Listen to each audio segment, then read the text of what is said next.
Kia ora, I'm Chelsea Daniels, and this is The Front Page, a daily podcast presented by the New Zealand Herald. 2025 came with a promise of the largest economic reform in a generation.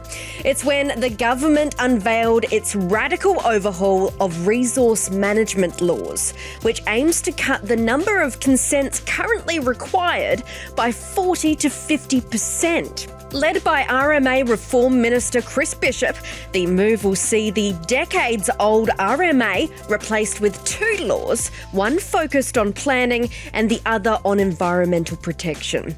They're due to be passed by the end of this year and be operational by 2029. But what does it all mean?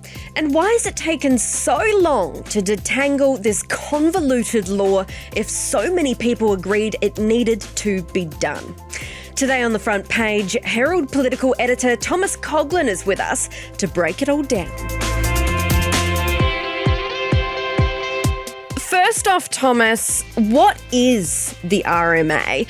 Why have there been so many calls to change it? And why have we been talking about changing it for decades? Yes, so the RMA is the Resource Management Act, and the Resource Management Act basically does what it says on the tin.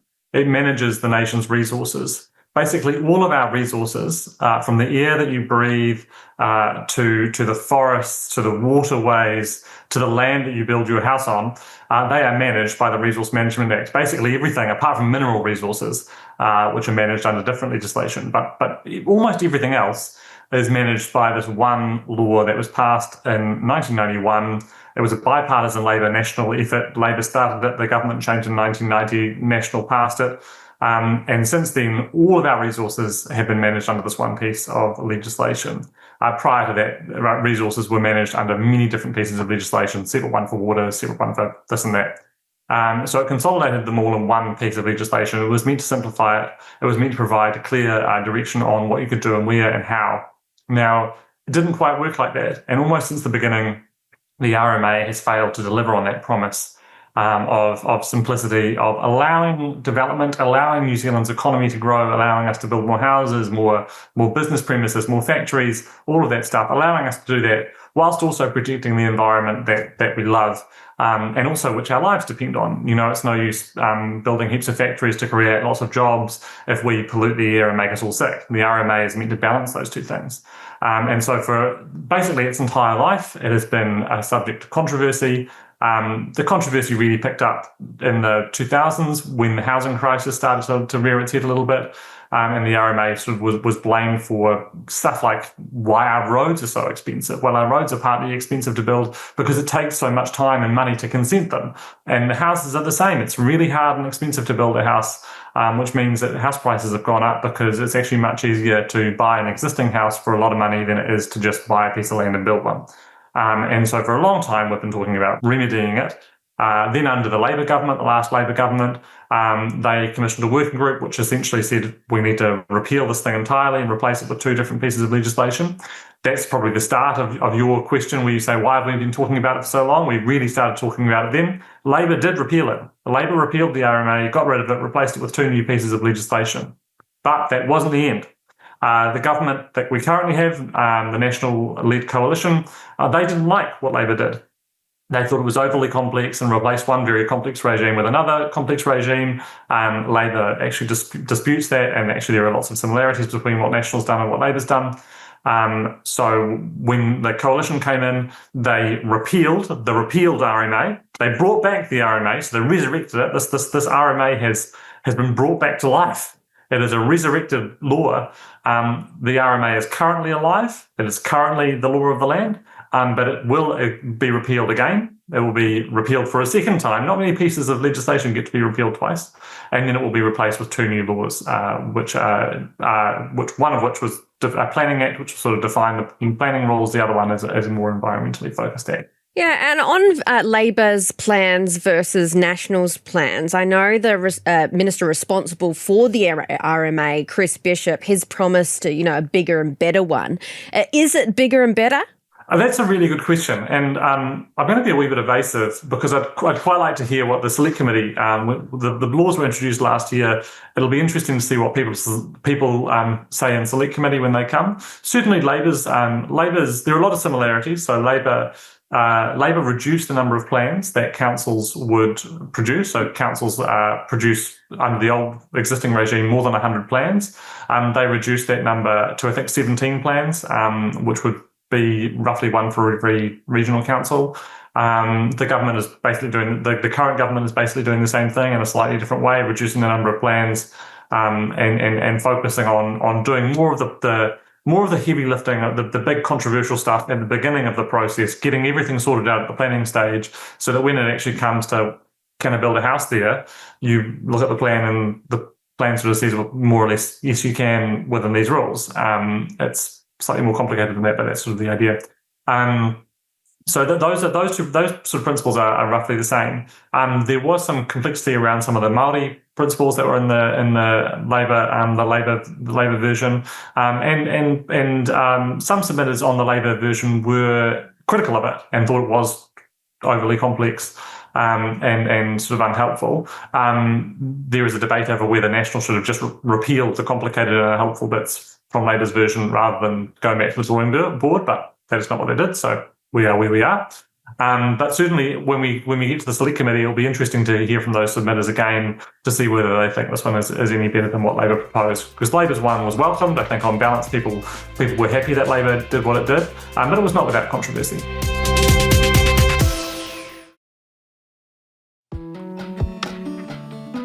It's too hard to get consent for major infrastructure projects, for example, for the energy, the roads, the rail, the hospitals and schools we need to build. I mean, some of these, even public sector projects, hospitals, schools, tied up in consenting processes for months, years at a time. I mean, it should not take 6 to 8 years to consent a wind farm in New Zealand. It should not take 10 years to get an extension to a port, for example. These are the type of real-life examples that we're trying to deal with the RMA, and they've unfortunately made New Zealand a far less prosperous place than it otherwise can and should be.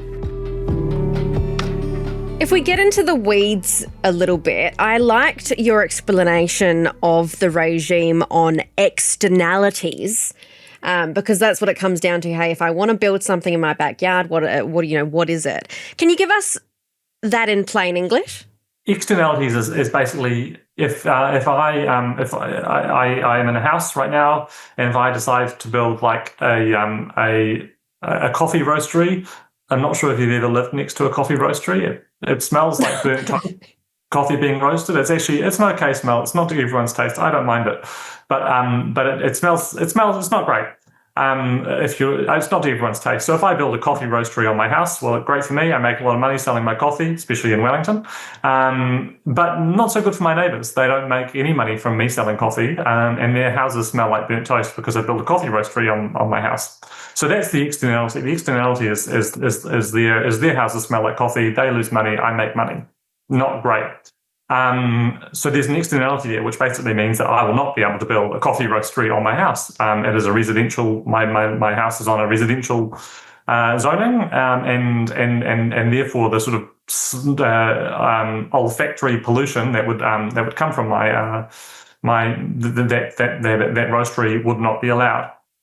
Now, by contrast, if I built a new deck on my house, or if I did other things on my land that affected my neighbours not a little bit, not at all, there is no externality there, and therefore I would have a wider remit within certain rules to allow that. Obviously, there is still the building code. There is still the which is covered under the Building Act. So I can't just build something unsafe on my house. I can't build a deck that would collapse. But so long as my actions on my own land do not affect other people, then I'm more or less allowed to do it. There have been some cases where councils poked their nose into even the configuration of internal configuration of apartments, not a structural configuration. This isn't about whether the apartment building would collapse or not, but it was sort of, should your couch face this wall or that wall, or how stuff like that. That is gone under this new regime.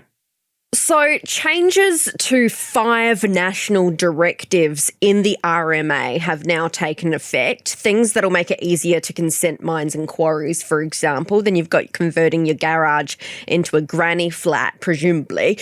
This is kind of confusing because when I read up on the RMA changes, aren't they meant to come in 2029? So, are these kind of national directives just logistical stuff that kind of needs to happen before they start talking about it? Yeah, a bit of both. So Chris Bishop is the minister in charge of this. He's had a multi-stage, he's called it, I think, multiple tranches of RMA reform. So while they are changing the whole RMA, the main law at the top of it, they're making tweaks to the existing regime, which will then be ported over into the new regime. So these are the national environmental standards and policy standards that are promulgating now. They are rules, regulations that can be made by Cabinet and agreed by Cabinet and then gazetted, and then they become the law of the land. They exist under the current law, and then they can be adopted under the new law. So as of this week, the new granny flat rules, so these are detached, the official terminology, I'm reading it off a piece of paper because I always forget it, is detached minor residential units. Which I think can be up to 70 square meters. So sadly, not the garage. The garage I don't think can be a granny flat, but you can put. Well, what if it's detached though? It's a very good question. You can put a granny flat of up to 70 square meters on your property. Detached minor residential unit still has to meet certain rules. Can't be mouldy, deadly, whatever. There are still rules around houses and what they can look like, not look like, but exist as. But you can now do that as of January this year, which is nice if that's what you're doing. Those rules come under one of these policy statements, which has been gazetted, which means it's now the law, and then they get carried over into the new law. So they are the government is kind of it's a horrible terminology that every government loves to use, but they say a rolling wall of initiatives, so they start here and then goes on. Right, so you can kind of start getting the benefits of the RMA reform slowly but surely. I can go to Bunnings this weekend and get my wood for my new pergola out the back, but the full effect of the law is that kind of 2029-ish date, I suppose. Yes, that is the whole the main the main pieces of the RMA, the big stuff, the new planning regime, that all comes towards the end of the decade, and there are a whole lot of other reforms. We haven't even talked about the local government reforms. The government wants to try and as sort of tactfully pushing amalgamation onto councils, trying to get the regional councils and the territorial authorities to merge.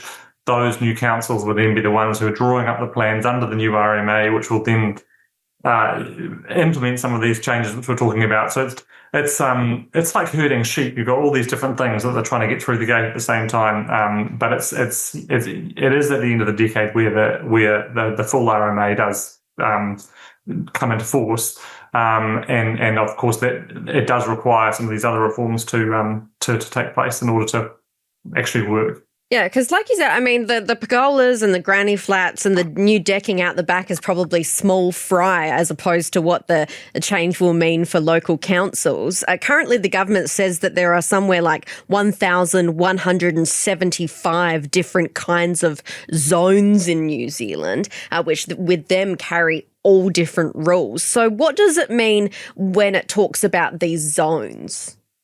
Yeah, so a zone is like you're in a residential zone, you can build a house, residential property, or you're like a low density or high density residential zone. Can you build an apartment building here, or is it just a sort of detached home that you can build here? And the current regime allows a lot of latitude for bespoke zones, which is why you get over 1,000 of them, which a lot of people think is slightly ridiculous. So councils have a lot of latitude to do what they want in that regard. Now, what these changes will do is reduce the number of zones down quite radically. In Japan, I think they only have 13, and the current regime has a number. Well, the new regime, has a number which will be in the teens. That basically means that councils don't really have a choice to use sort of bespoke zoning measures, and basically would have to say, well, this is a residential zone, and therefore houses can be built here, and we're not going to use zoning to dictate quite specifically what kind of houses can go here. People can live here. You can build a house here. This isn't the blue house with the red door zone. It is Yeah. And that's kind of the regime is sort of metastasized into an overly prescriptive regime, which is why you get more than 1,000 zones, and the government wants it to become a more kind of liberal regime where you have fewer zones and giving people who are actually doing the building, doing the planning, more latitude to sort of do what they want. Within the rules. Within the rules.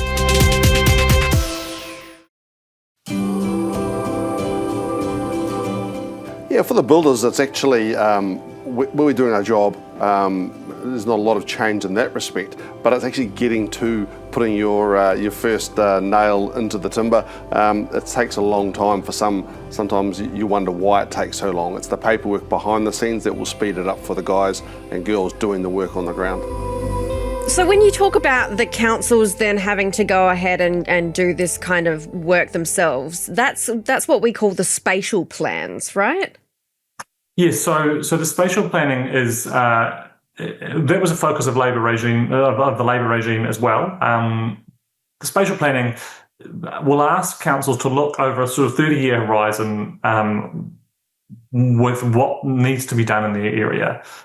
So you will think, right, over the next 30 years, well, this corridor is going to grow and develop.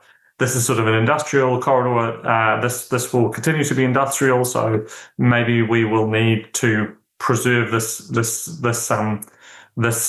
trunk of land for a rail line or a large highway to carry all the trucks to the heavy industry. This is a residential. This area is a residential area. It is going to continue to grow. It'll possibly densify. So we'll need to plan to, over the next 30 years, improve the water infrastructure and the sewage infrastructure. So 10,000 people live there now. 40,000 people will live there in 30 years' time. So we need to plan over the next 30 years to build bigger and better pipes and to build a new train station and roads and all that sort of stuff. So by getting all that planning done at the top end, it gives planners over the councils over those 30 years and developers greater confidence to sort of meet the plan. So you will be able to make these zones under the councils will then be able to implement the zones, which will, and developers and councils will have confidence that, yes, this is a residential zone. Yes, we can densify this zone. Yes, there will be infrastructure to deal with what is coming. New Zealand obviously gets a bad rep for housing, and housing is far too expensive here. But over the last 10 years, New Zealand has slowly moved towards intensification. And particularly in Auckland, there's been a lot of quite good intensification. But one of the controversies in Auckland has been that the infrastructure has somewhat lagged. So you are putting in densification where and creating traffic jams because all of a sudden all these people live. All these people are living on a Victorian street, which was built for a horse and cart and is now dealing with 500 utes. That is a disaster for the people who live there. And so we're sort of trying to get better at that now to ensure that the infrastructure and the development happen concurrently to avoid that dilemma. And it would kind of make sense in that spatial planning process to have a lot less cooks in the kitchen, I suppose. Do you reckon that this is all making way for the next kind of swathe of super cities, perhaps? Yes, certainly. I think Wellington. There's not much super about Wellington, but Wellington seems destined to be amalgamated into something approximating the super city that Auckland has become. So the Wellington councils will probably get together and form one big council. At the moment, the obviously there is a regional council that sits over the top of all of the Wellington councils, but there could be better coordination between them. to use Wellington as an example, the Greater Wellington Regional Council runs the sort of buses and trains, and they go through multiple councils. You can catch a train from the Wairarapa to work in Wellington, and you'd start in a Wairarapa council. You would then go into one of the hut councils. I think one of the train lines goes to two of the hut councils before ending in Wellington Council. So on a train journey to work, you're passing through 4 or 5 different territorial authorities. And the infrastructure that was on either side of that train line is the purview of those councils. So you can see that there is an argument to link that up into one system. So the regional council, obviously, again, to use the Wellington example, does run that, is responsible for transport, but the physical infrastructure is often the responsibility of territorial authorities. So yes, there is an argument for that. It's probably actually, to be fair, the trains involve Kiwi Rail as well. So maybe buses is a better example. But anyway, you get the picture. And lastly, Thomas, in terms of, this is to go to the select committee, obviously, as you mentioned. Is there anyone adamantly opposed? I mean, I suppose I do see a lot of talk about, for instance, making way for quarries and consenting mines, making it easier. But what are the actual chances of, a family of endangered frogs being wiped out because the consent process is consented a mine or something? Shane Jones has no affection for New Zealand frogs. I know frogs are always my example because of Shane's comments. I think it would certainly be accurate to describe the government's reforms in general as being shifting the needle more towards development and away from environmental protection. So I think it's a bit of an evasive answer, but it would depend on those frogs' individual circumstances. But one would imagine that once this legislation passes, their circumstances would err on the pessimistic side. Thanks for joining us, Thomas. No worries. Thank you for having me. That's it for this episode of The Front Page. You can read more about today's stories and extensive news coverage at nzherald.co.nz. The Front Page is hosted and produced by me, Chelsea Daniels. Kane Dickey is our studio operator, Richard Martin, our producer and editor, and our executive producer is Jane Yee. Follow The Front Page on the iHeart app or wherever you get your podcasts, and join us next time for another look beyond the headlines.